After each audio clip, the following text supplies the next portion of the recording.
अटल park में पूर्व प्रधानमंत्री अटल बिहारी वाजपेयी की प्रस्तावित प्रतिमा को लेकर विवाद लगातार गहराता जा रहा है। इस पूरे मामले में अब नगर निगम महापौर अजय मिश्रा बाबा खुलकर सामने आ गए हैं। महापौर ने नगर निगम आयुक्त को पत्र लिखकर पूरे प्रकरण की विस्तृत जानकारी मांगी है। दरअसल अटल बिहारी वाजपेयी जी की प्रतिमा स्थापना के लिए नगर निगम द्वारा विधिवत टेंडर प्रक्रिया पूरी की गई थी, जिसमें अष्ट धातु की प्रतिमा बनाए जाने का प्रावधान था, लेकिन तय समय सीमा में प्रतिमा तैयार न हो पाने के कारण अब प्लास्टिक या फाइबर की प्रतिमा बनाए जाने की बात सामने आ रही है, जिस पर महापौर अजय मिश्रा बाबा ने कड़ा ऐतराज जताया है। महापौर ने नगर निगम स्पीकर वेंकटेश पांडे के उस बयान की भी कड़ी निंदा की है, जिसमें उन्होंने जन भागीदारी से प्रतिमा लगाए जाने की बात कही थी। अजय मिश्रा बाबा का साफ कहना है कि अटल बिहारी वाजपेयी केवल किसी एक दल के नेता नहीं, बल्कि देश के सर्वमान्य और सम्मानित नेता हैं। ऐसे महापुरुष की प्रतिमा किसी भी हालत में अस्थायी या फाइबर जैसी सामग्री से नहीं बनाई जानी चाहिए। उन्होंने यह भी सवाल उठाया कि जब नगर निगम ने अष्ट धातु की प्रतिमा के लिए टेंडर निकाला था, तो फिर टेंडर की शर्तों के विपरीत फाइबर की प्रतिमा का काम किसके आदेश पर तेजी से कराया जा रहा है। अब इस पूरे विवाद पर सबकी नजरें टिकी हुई हैं और जवाब का इंतजार किया जा रहा है।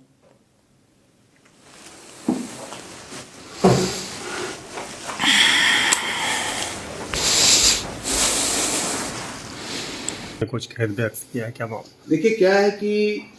अटल बिहारी वाजपेयी जी की जो प्रतिमा स्थापित होनी थी 19 तारीख को जब हम लोग भ्रमण करने गए, तो वहाँ पर जब अटल पार्क में गए तो पेडिस्टल का भी काम देखे और फिर मूर्तिकार के पास गए, तो जब मूर्ति का अधूरा निर्माण ये देखे कि वहाँ पर जो मूल मूर्ति थी जो धातु की बनी थी उसका कार्य रुका था, फाइबर की मूर्ति का निर्माण कार्य हो रहा था। तो हमने उसी दिन 19 तारीख को एक पत्र लिख के और कमिश्नर, पीएस और कलेक्टर से इस विषय में बात किया और पत्र के माध्यम से इनको अवगत कराया कि भाई ये क्या हो रहा है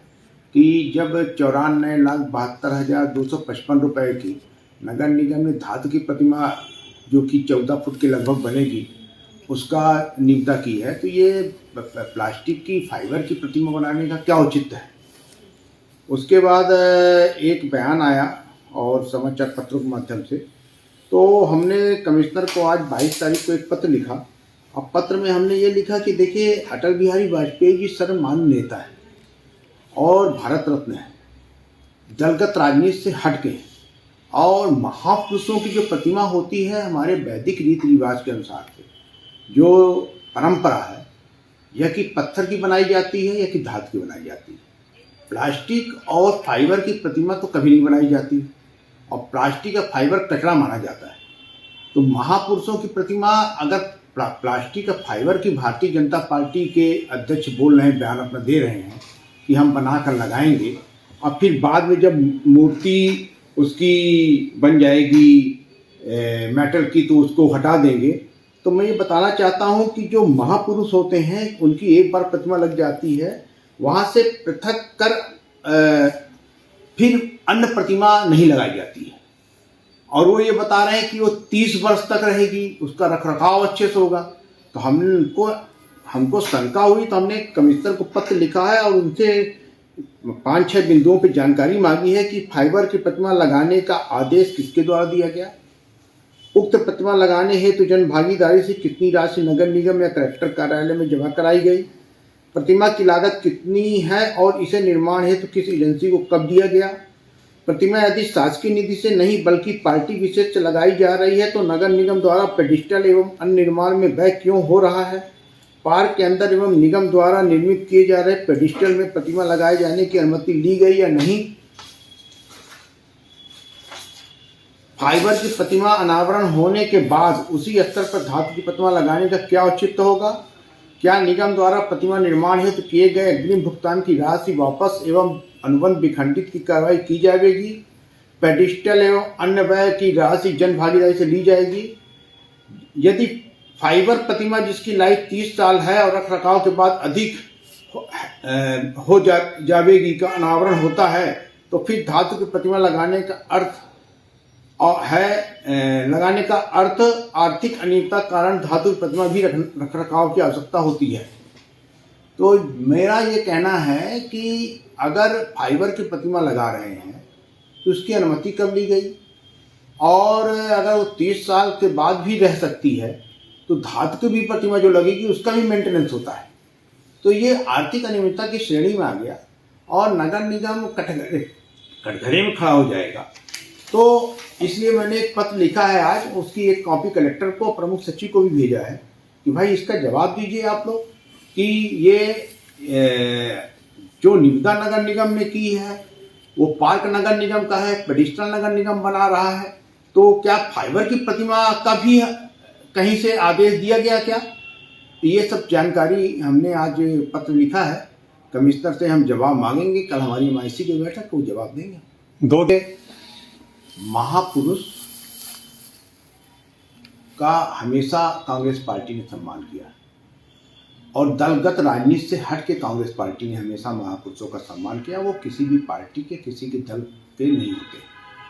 अटल बिहारी वाजपेयी जी भारत रत्न थे, सर्वमान्य नेता थे, और भारतीय जनता पार्टी के लोग जब इस तरह की बात करते हैं तो बड़ी हास्यास्पद स्थिति उत्पन्न होती है। यही अटल बिहारी वाजपेयी जी जब प्रधानमंत्री थे तो नरेंद्र मोदी जी जो वर्तमान प्रधानमंत्री थे, पूर्व में गुजरात के मुख्यमंत्री थे, तो अटल बिहारी वाजपेयी जी ने जो वहाँ पर दंगा हुआ था उसके बाद बोला था कि राजधर्म का पालन करें मुख्यमंत्री। और जब वो प्रधानमंत्री बने इसके बाद उन्होंने अटल जी को, अडवाणी जी को और मुरली मनोहर जोशी जी को राजनीति से विश्राम दिलवा दिया और मार्गदर्शन मंडल में डाल दिया। यही भाजपा है, यही भाजपा की सरकार है मध्य प्रदेश की, जिसने अटल आश्रय योजना चालू की। और जब कांग्रेस की 19 महीने की सरकार थी तब तो उसका नाम नहीं हमने बदला, पर भारतीय जनता पार्टी की सरकार में ही उस अटल आश्रय योजना का नाम मुख्यमंत्री आश्रय योजना हो गया। महापुरुषों का सम्मान वो कर रहे हैं क्या? और मैं एक चीज और बताना चाहता हूं, जिस तरह अध्यक्ष जी ने बोला कि एक वोट से सरकार गिर गई थी, तो वो सरकार NDA की थी और यूपीए ने गिराया था, यूपीए के लोगों ने गिराया था। ये तो राजनीतिक मामला है। पर 1984 में जब अटल बिहारी वाजपेयी जी मादरा ऑफ इंडिया जी से चुनाव हार गए थे लोकसभा में, तीसरी कांग्रेसी सरकार ने उनको राज्यसभा में भेजा था और इसलिए सांसद बनाया था कि एक देश में स्वतंत्र लोकतंत्र बना रहे, और स्वस्थ लोकतंत्र की स्थापना तभी संभव है जब सत्ता और विपक्ष दोनों मजबूती से खड़े रहेंगे। तो भारतीय जनता पार्टी के लोगों का चाल चरित्र इसी समझ में आता है कि वो जब अपने ही दल के महापुरुषों का सम्मान नहीं कर सकते हैं तो दूसरे दल के महापुरुषों का क्या सम्मान करेंगे। पर कांग्रेस पार्टी ने हमेशा सम्मान किया और हमारे कांग्रेस पार्टी के सम्मानित MIC के मेंबर और पार्षदों के ही कहने पे हम लोगों ने उस प्रतिमा का टेंडर भी करवाया था, MIC से प्रस्ताव भी गया, परिषद से सर्वसम्मति से पास हुआ। तो हम तो इस मामले में अडिग हैं कि वहाँ धातु की अच्छी एक प्रतिमा लगनी चाहिए और भारत रत्न